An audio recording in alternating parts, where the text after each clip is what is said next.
We just got a major leak about the Galaxy Z Fold 8 launch, and it's not just about when, it's about where, and what Samsung's bringing to compete with Apple's foldables. According to Korea Economic TV reporter Kim Dae-yeon, Samsung's hosting Galaxy Unpacked in London on July 22, 2026. And they're announcing 3 foldables, not 2. Plus, there's some big news about the S Pen that could give Samsung a serious edge. Let me break this down. So here's what we know. Samsung's next Galaxy Unpacked event is happening in London, UK on July 22. Now, the report actually says July 22 is the release date, not the launch date, which means Unpacked will probably happen even sooner. We're talking about 3 devices, the Galaxy Z Fold 8, the Galaxy Z Flip 8, and the Galaxy Z Fold Wide, or whatever Samsung ends up calling it. The July timeframe makes perfect sense. The Galaxy Z Fold 7 and Z Flip 7 were announced in July last year, so Samsung's sticking to their summer schedule. And the London location tracks too. These summer Unpacked events tend to move around from country to country. But here's the interesting part. That wider fold model is arriving to compete directly with Apple's first foldable iPhone, which is reportedly launching in September alongside the iPhone 18 Pro and iPhone 18 Pro Max. The rumored name? iPhone Ultra.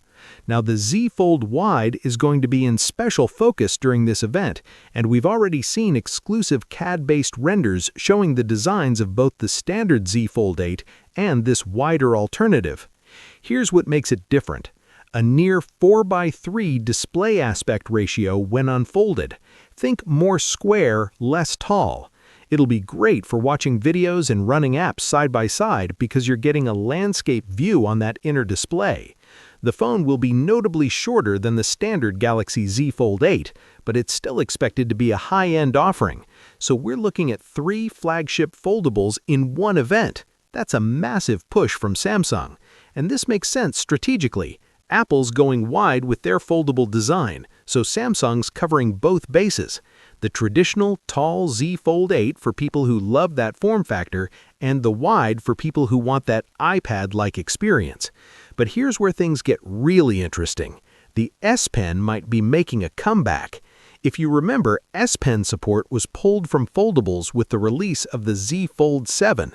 Samsung removed the digitizer layer from the screen to reduce thickness, which meant no more S Pen. Z Fold fans were not happy about that. Well, according to this report, Samsung's been developing a new type of S Pen that doesn't rely on the digitizer layer, and it might debut on both the Z Fold Wide and the Z Fold 8. If this is true, that's a huge advantage over the iPhone Fold and other foldables. Most foldables don't support powered styluses at all. Samsung bringing back S Pen support without adding thickness? That's a game changer. This could be the differentiator Samsung needs to stay competitive when Apple enters the market. Let's talk about what the standard Z Fold 8 is packing. Dimensions when unfolded 158.4 by 143.2 by 4.5 millimeters. Folded 158.4 by 72.8 by 9 millimeters, so incredibly thin when open. You're getting a 6.5-inch outer display and an 8-inch inner display. Under the hood, it's powered by the Qualcomm Snapdragon 8 Elite Gen 5 through Galaxy. That's Samsung's custom version. RAM options at 12 GB or 16 GB. Storage starts at 256 GB and goes up to 512 GB or 1 TB. Battery is 5,000 milliamps, solid for a foldable. Charging is 45-watt wired and possibly 25-watt wireless. Camera setup is seriously impressive. 200-megapixel primary sensor, 50-megapixel ultra-wide, and a 10-megapixel 3x telephoto. That's a flagship camera system right there. So Samsung is going all in this summer. 3 foldables, potential S Pen return, and a direct answer to Apple's strategy before Apple even launches. July 22 is still a few months away, so we won't get confirmation for a while. But if this leak is accurate, Samsung is not playing around. What do you think?